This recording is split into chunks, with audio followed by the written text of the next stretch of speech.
20th, 2021 Civil Service Commission to order. Roll call. District 1 is vacant. Commissioner Poplawski. Here. Commissioner Ebian is absent by prior arrangement. No, I'm here. I here. apologize. That's all right. Commissioner Ebian, Here. Commissioner Feth Michelle, Here. Commissioner Harden.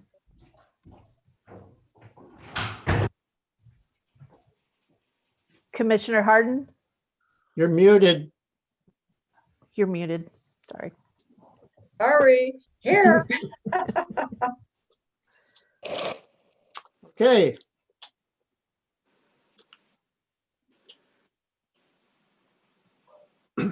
It looks like me and the ladies. I think when I started on this commission, there were no women on the commission.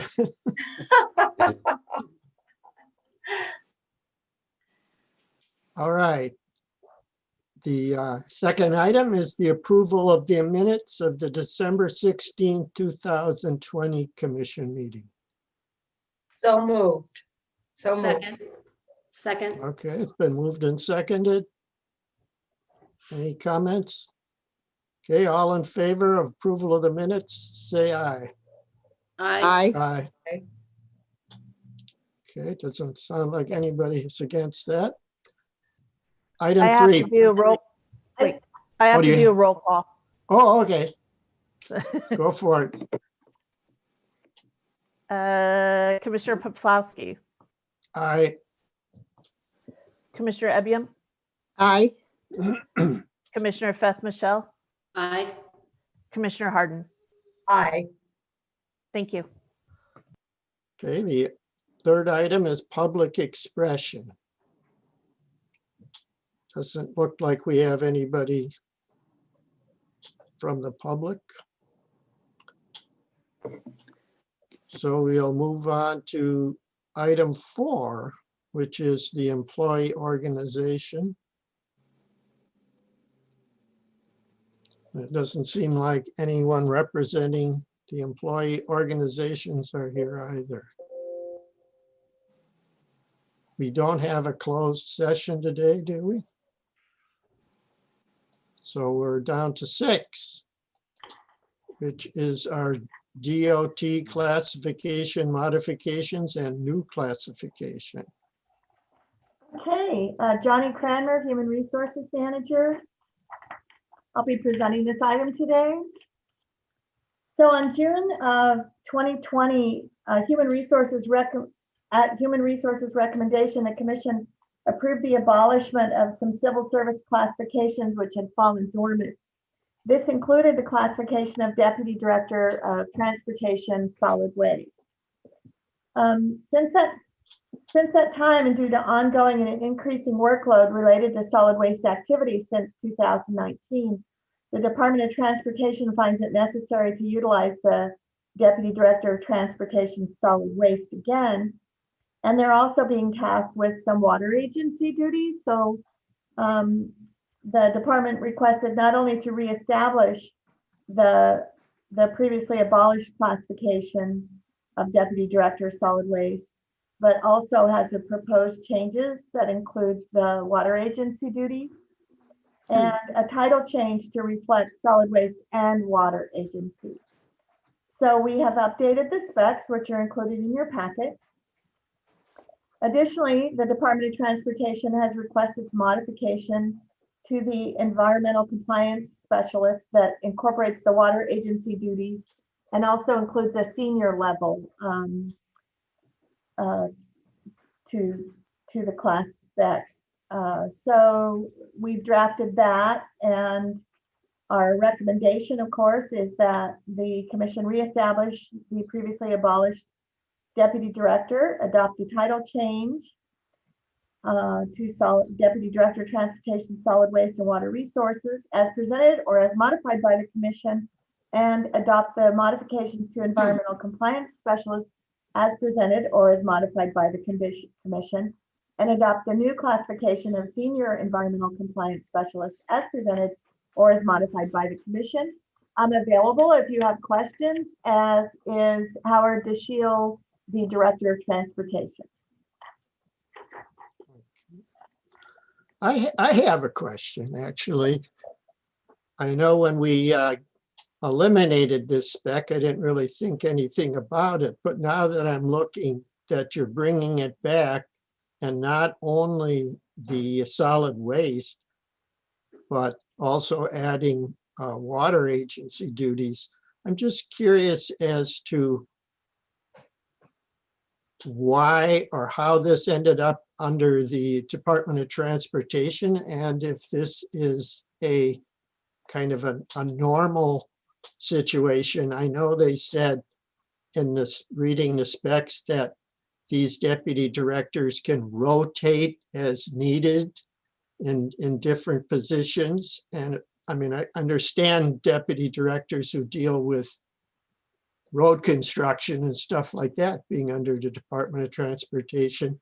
But then when I got to looking at the spec, like if you were going to do a recruitment, is it common to be able to find people in the Department of Transportation who also have these other abilities to function in a water agency or function in a solid waste position? I'm just curious about how that works. Well, Johnny, do you want to handle that or do you want me to? Go ahead, Howard, please. So, Mr. Chair, briefly, the water agency, if you go back to before the 1990s, actually was at DOT. It's moved around some, but I feel that, and the reason that I've actually asked you to make a series out of my environmental compliance specialists is we actually have two staff that deal with environmental resource protection, and water is obviously part of environmental resources. So we really feel like we can build on that staff expertise because to meet the county's request to restructure. Of course, we're asking for a deputy director, a manager, to somewhat replace what had always traditionally been a water agency manager. Now, with regards to solid waste, in 2009, we privatized the solid waste division. That's why the solid waste deputy director became, not necessary and was eventually dropped. We had 14 staff that were hired by the private companies that now run our transfer stations. But in 2019, the administration of those contracts, those private contracts, was with the Mendocino Solid Waste Management Authority, and those are given back to the county.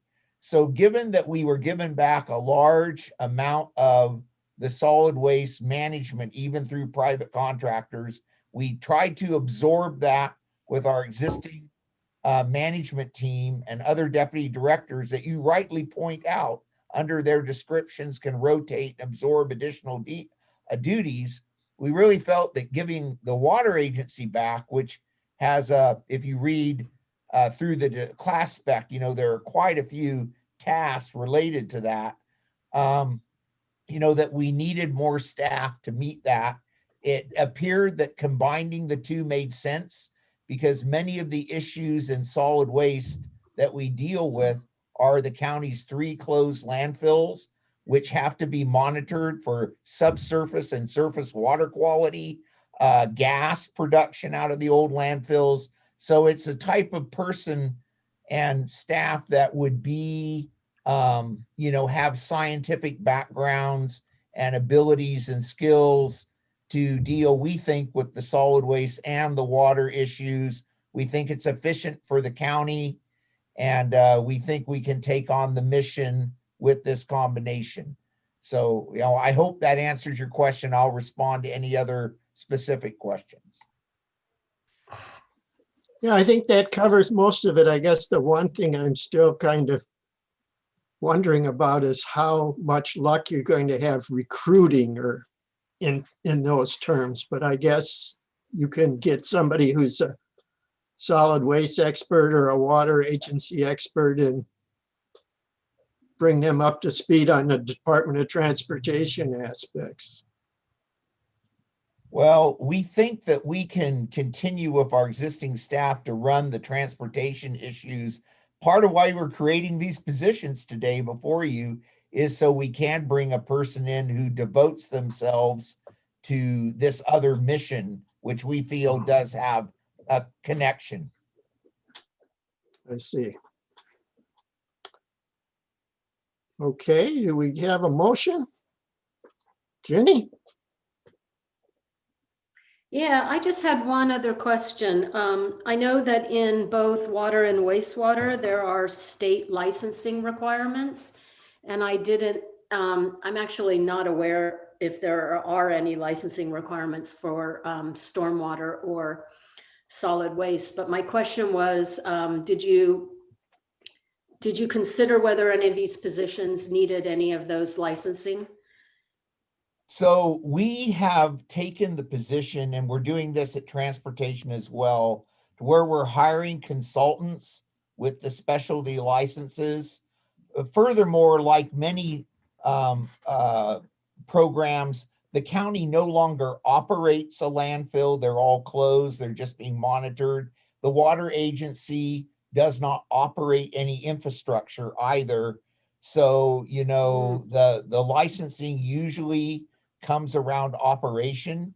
So at this point, we feel like we can find the professionals that can manage according to these class specs.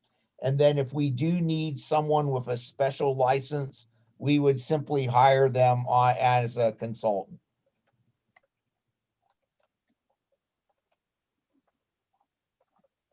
I lost you. I'm sorry. So the idea is if there ever was a task that required a specific license, we feel that we would hire a person as a consultant to do that task.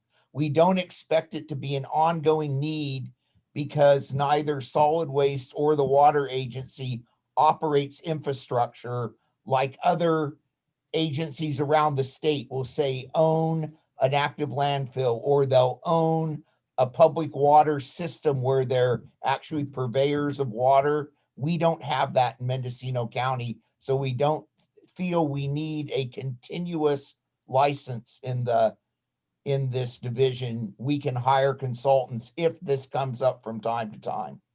Got it. Okay, thank you. Well, with that, I'll move to accept the specs as presented. I'll second. I'll second. Okay, Okay. it's been moved and seconded that we accept the specs as printed for the Deputy Director of Transportation, Solid Waste and Water Agency. Any further discussion? All in favor? I guess roll call, huh? Yes. Okay, take it away. Okay.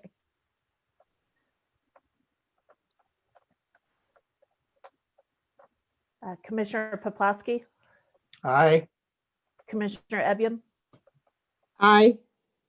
Commissioner Feth Michelle, Aye. Commissioner Harden. Aye. Thank you. Okay, then we can move to the Environmental Compliance Specialist classification. Specification, is that next, Johnny? Is that where we go? Yes. Okay. And I didn't have them listed out separate, which sometimes I do, but Commissioner Feth Michelle's motion was just for the solid waste. So the next would be for the next motion would be for these two. You can either do them separate or together. So Yes, they expand upon the environmental compliance specialist expands to include the water agency, and the senior is an all new classification that did not previously exist. Okay, it seems like putting them together makes sense as a, Okay, so I'll move that we accept the class specs for the revisions to the environmental compliance specialist and the proposed new class of senior environmental compliance specialists. Does that work, Johnny? Yes. Okay.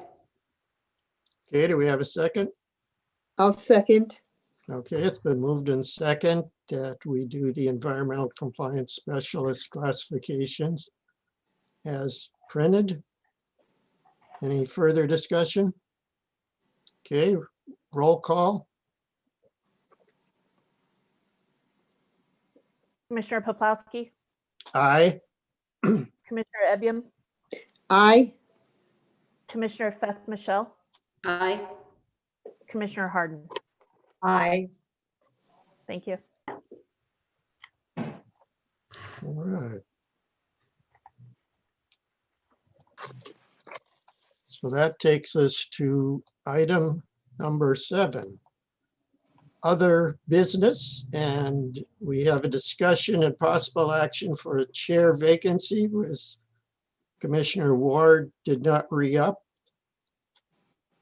So, Yes, Johnny? Johnny Cranmer, Human Resources Manager. We put this on the agenda for discussion and possible action, pending what you all would like to do with the chair vacancy, whether you want to continue without a chair with your vice being the chair until the January rotation, or whether you want to do something now or have other ideas. We've asked your counsel, David Rapport, to be here today in case you had any questions of the legal aspect regarding any action you might be discussing. So Johnny, when do we normally rotate chairs? That's in the July meeting. And Oh, okay. You said January, so I was confused. Okay, Yeah, in the- and me too. I heard January too. I went, Okay, it's, that's fine. did I say January? I'm sorry if I did. Okay. Yeah, it's by district, so the rotation in July would be for Commissioner Poplawski to become the chair and Commissioner Ebium to be the vice chair, and that would be at the July meeting, if you just kept things the way they were. Well, that seems easy. Yeah, I mean, Terry, are you willing to be the chair through July and then continue for another year? Sure. would Right. that work, or would they have to change again if they change now, would they have to change again in July? Would they have to move forward? Well, I would Yeah. think if I would function for the next 6 months as the vice chair, Okay, which Yeah. would mean I would be running the meetings because we don't have a chair. And we But just we wouldn't were- have a chair. We just wouldn't have a Right. chair. we wouldn't have a chair. Okay, well, I misunderstood. I thought you were saying that you wanted to go ahead and ask Sherry if she wanted to be vice chair. So, okay, sorry. So I believe, and Mr. Rapport can certainly follow up behind me, but I believe that in the event that the District 1 commission seat is filled, you would likely be having this conversation again about whether that person was going to jump right in and be chair. I know historically what has happened is they've passed on it, but you never know until you get in that situation what a new District 1 commissioner might, it'll be a different discussion. So I have a question. If Terry assumes running the meetings as the vice chair through July, what happens in the event that Terry can't attend a meeting? There's that chair pro temp where you would decide at the beginning of the meeting who's going to be the Great, the okay, chair. okay, great. I don't see any need to make a change. I think. I don't either. I think I it's don't fine. either. Terry, Yeah. can you take it? Can you take it, Terry? I think I'm still up for it. I've been the Good. chair Okay, numerous Good. occasions in the 20 years I'm on the commissions. Johnny, do you have any idea when the board might fill the vacancy? I don't, and last I heard, which was a couple weeks ago, I don't even know that there were any applications. Uh-huh. So- William may know, but I Start don't. recruiting. Yeah, this is William Schertz, HR Director. You know, I haven't heard anything from the board or the clerk of the board regarding this, so no news. So our supervisor in the first district is He McGort. is aware. Supervisor McGorty is aware. We've informed him. And in December, the clerk of the board added this vacancy to their list of current vacancies. So it's posted, it's not a direct recruitment, that we're doing for a commissioner, but it's on the board's website in their vacancy of commissions and boards. Just thinking about people from that district myself, in terms of my background, I have a question. Is it permissible for his wife to be the commissioner? Who's the supervisor's wife? Yeah. Right. Well, possibly. It's something I'd want to think about. She's, there, but in terms of conflict of interest, obviously she has a financial interest in his income.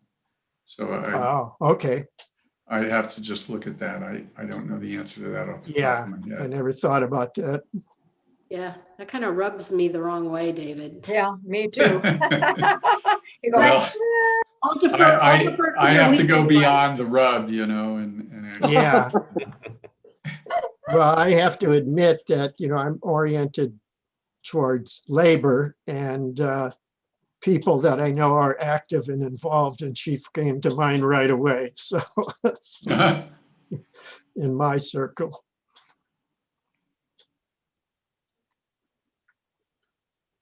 All So right. David, if they don't want to take any action, they don't need to say that they don't need to make a motion that they're not going to do anything, right? Because they're just going to leave things status quo.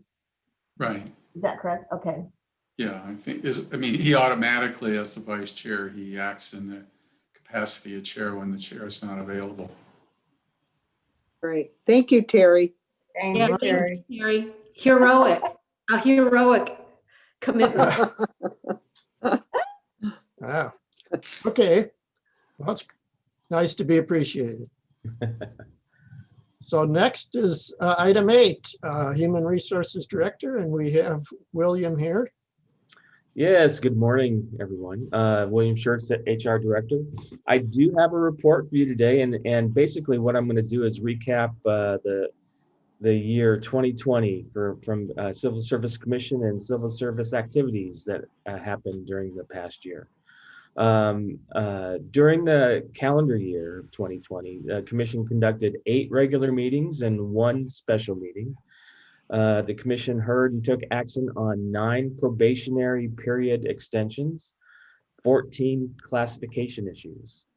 You also determined how the Commission would conduct meetings and hearings during this COVID-19 pandemic.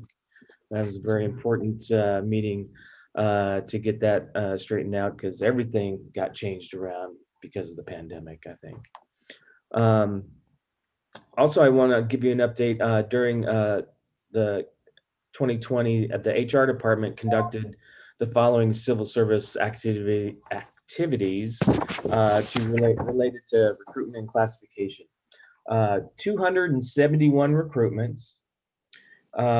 We received and processed 3,642 applications. We conducted 195 exams. We had 383 certifications of eligibility lists with 73 updated certifications. We responded to 46 application appeals. There were 0 exam appeals. and we completed 14 classification studies. So we were a little bit busy, and I think, Johnny, you had mentioned that we had about the same number of recruitments, but a less number of applicants. Is that right? Yes, in the prior year, we received about 4,600 applications. This year it was in the 3,600. And in the prior year, the referrals or the certifications of eligibility lists was 389, I believe, and it was 383 this year. So it was only 6 less. We had 1,000 less applicants, but no less referrals that needed to be sent to departments for hiring. Just 6 less, small handful, quite a bit different. So I guess HR is relatively consistent in how we go about doing our recruitments and certifying lists and things over the last number of years. And I also wanted just to thank Commissioner Ward for his service on the commission. He served from August of 2018 through until this month. So I want to thank him for his service. And that's what I have. Okay, well, my memory was that we did have a fair amount of application appeals or promotion. We had appeals, I know, with social workers and a few other classes, quite a few, but it was a busy year. It was a busy year. Yes. Okay, it looks like we have no other business. So the meeting stands adjourned at 9:28. Okay. All right. All righty. Happy New Year, everyone. Yeah. Yeah. Enjoy Thank your you, day. everyone. Thank you. Have a Thank good you. day. See you next month.